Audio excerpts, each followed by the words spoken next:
宜兰有一个查甫人去银行要领50万块，讲要投资，银行的行员感觉怪怪，就去报案。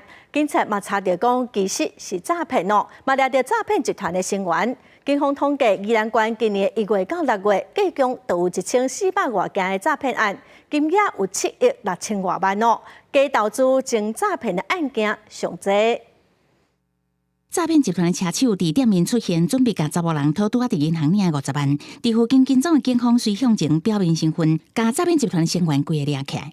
本分局发现男子遭受诈骗集团指示，要将提领款项交付予收款车手，便组成专案小组，并与男子沟通规划，见罗姓面交车手出现取款。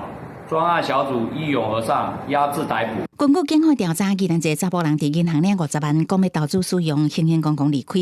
行员感觉有问题报警，警方巡线拉查，发现查甫人是有诈骗集团的指示，要甲钱交予收钱的车手。警方组成专案小组调查，成功逮捕姓罗的车手，也甲伫附近监控姓余的诈骗集团成员。专案依照早期罪嫌上班。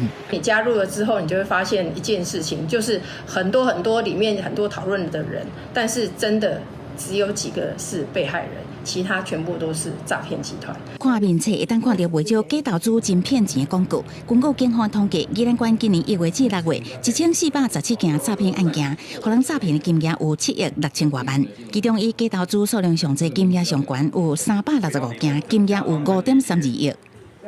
最容易受骗而且最高发还是所谓的假投资，比如说运用名人或是老师带你去标股。